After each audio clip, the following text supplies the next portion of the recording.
Assalamualaikum warahmatullahi wabarakatuh. Kembali berjumpa lagi bersama kami di channel yang sama, yaitu channel Serawah Bande. Kali ini kami akan memberikan informasi kepada teman-teman. Walaupun informasi ini ya bisa dikatakan kurang baik atau sangat kejam, ya namun perlu kita kenal ya apa itu outsourcing. Nah, karena outsourcing ini bakal jadi pengganti tenaga honorer pada 2023. Nah, dilansir dari Kompas.com, pemerintah akan menghapus sistem tenaga honorer di lingkup instansi pemerintah mulai 2023. Menteri Pendayagunaan Aparatur Negara dan Reformasi Birokrasi Pan-RB Cahjokumolo menyebutkan bahwa tenaga honorer tidak mempunyai standar pengupahan yang jelas. Tenaga honorer berbeda dari aparatur sipil negara ASN yang sudah memiliki standar penghasilan atau tenaga alih daya outsourcing yang sistem upahnya terdapat di Undang-Undang Ketenaga Kerjaan. Kalau statusnya honorer, tidak jelas standar pengupahan yang mereka peroleh, kata Cahjo, dikutip dari laman Kemenpan RB Jumat tanggal 3 bulan 5 2022. Cahjo pun mengusulkan pengangkatan pegawai melalui pola outsourcing. Jadi PPK pada kementerian atau lembaga daerah tetap bisa mempekerjakan outsourcing sesuai kebutuhannya, bukan dihapus serta-merta, terangnya. Nantinya, melalui surat Menteri Pan-RB nomor B-185-MSM 0203-tahun 2022 perihal status kepegawaian di lingkungan instansi pemerintah pusat dan pemerintah daerah. Tenaga honorer akan dihapus paling lambat pada 28 November 2023. Nah, apa sih outsourcing itu? Dilansir dari Textaget, perusahaan yang menyediakan pegawai outsourcing dikenal sebagai penyediaan layanan atau pihak ketiga. Outsourcing merupakan praktik yang mempekerjakan pihak ketiga untuk melakukan tugas, seperti menangani operasional atau menyediakan layanan bagi perusahaan. Oh, kejem teman-teman ya.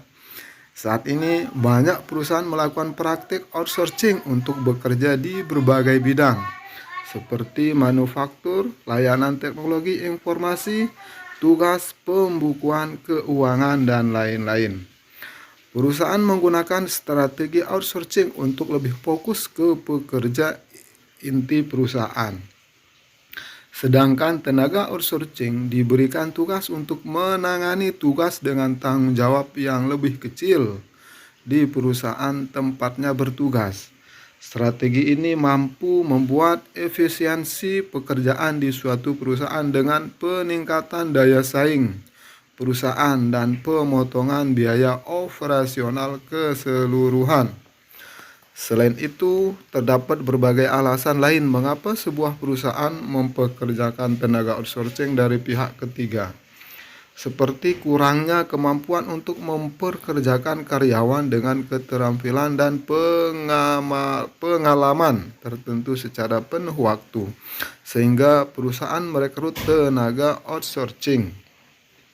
Namun terkadang perusahaan melakukan outsourcing sebagai cara untuk mengalihkan pemenuhan persyaratan atau kewajiban karyawan ke penyedia pihak ketiga. Kemudian, bagaimana sih outsourcing di Indonesia? Menurut Undang-Undang Nomor 13 Tahun 2003 tentang Ketenagakerjaan pada bab 9 pada 6466 menyebutkan tentang peraturan sebuah perusahaan mempekerjakan outsourcing. Tenaga outsourcing adalah tenaga kerja yang bekerja di suatu perusahaan atau institusi yang secara hukum berada di bawah perusahaan lain. Pada pasal 64 menyebutkan tenaga outsourcing boleh digunakan untuk melaksanakan di sebuah perusahaan.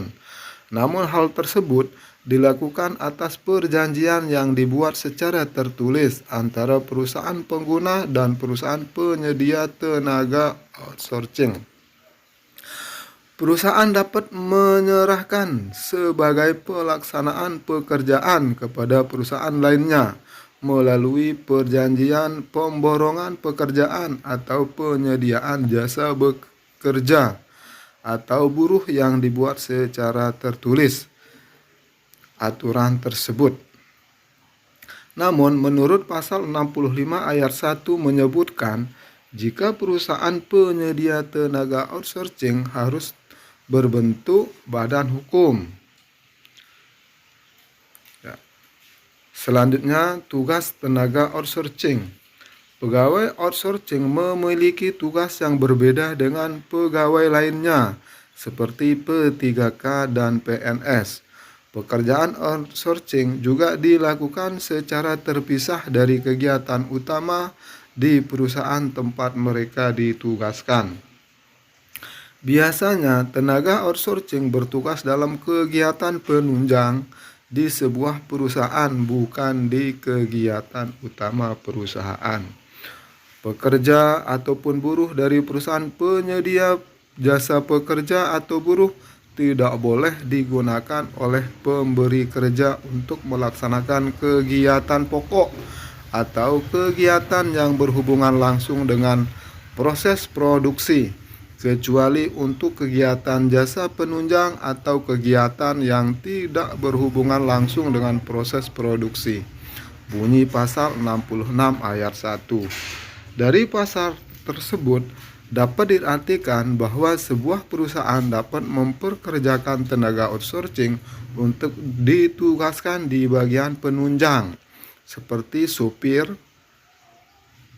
keamanan, kebersihan, dan lain-lain.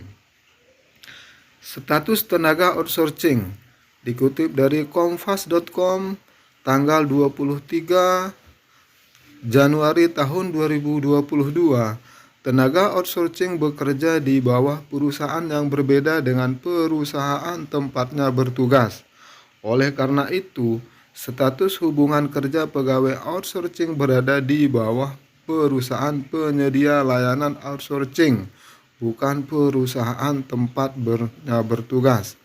Status hubungan kerja tersebut dapat dibuktikan melalui surat perjanjian tertulis seperti di bawah ini. Perjanjian kerja bisa didasarkan atas perjanjian kerja waktu tidak tertentu yang disingkat PKWTT. Selanjutnya, perjanjian kerja waktu tertentu yang disingkat PKWT. Sedangkan untuk upah, perlindungan, dan jaminan kesejahteraan pegawai tenaga outsourcing dibebankan oleh perusahaan penyedia layanan outsourcing.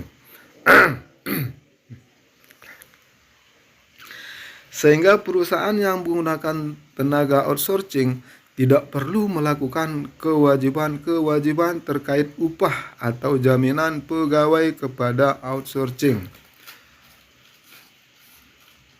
Ya, untuk lebih jelasnya, Bapak dan Ibu serta teman-teman dapat update berita pilihan dan breaking news setiap hari dari Kompas.com.